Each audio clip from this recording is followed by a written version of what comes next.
Hari itu, Madinah seperti kehilangan cahayanya. Langit tampak muram dan angin seolah berhenti berhembus.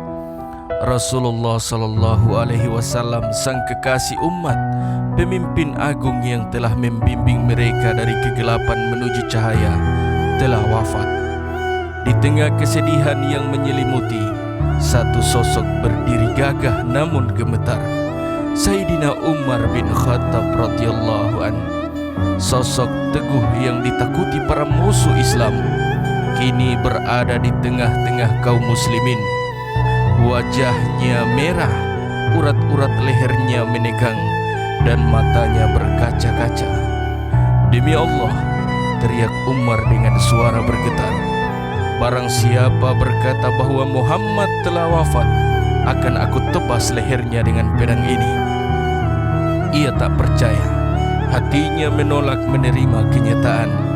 Baginya Rasulullah sallallahu alaihi wasallam hanya sekedar pergi, seperti ketika beliau pergi ke Gua Hira atau dalam perang Tabuk dan akan kembali lagi. Tidak, beliau hanya pergi menemui Rabb-Nya sebagaimana Nabi Musa pergi selama 40 malam. Beliau pasti akan kembali kepada kita. Serunya lagi. Orang-orang tak berani membantah. Mereka tahu inilah ekspresi cinta yang mendalam. Cinta seorang murid kepada gurunya, cinta seorang sahabat kepada manusia yang paling dicintai Allah. Namun di sisi lain, Abu Bakar As-Siddiq radhiyallahu anhu, sahabat terdekat Rasulullah, masuk ke rumah tempat jenazah Nabi diletakkan. Dengan penuh ketegaran, ia mencium kening Rasulullah lalu berkata, "Engkau indah semasa hidupmu dan tetap indah dalam wafatmu." Kemudian Abu Bakar keluar menemui kaum muslimin. Ia naik ke mimbar dan berkata, "Barang siapa yang menyembah Muhammad, maka sesungguhnya Muhammad telah wafat. Dan barang siapa yang menyembah Allah, maka sesungguhnya Allah maha hidup dan tidak akan pernah mati."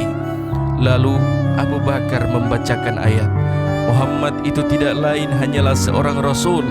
Sesungguhnya telah berlalu sebelumnya beberapa orang Rasul. Apakah jika dia wafat atau dibunuh, kamu berbalik ke belakang murtad? Barang siapa yang berbalik ke belakang, maka ia tidak akan mendatangkan mudarat kepada Allah.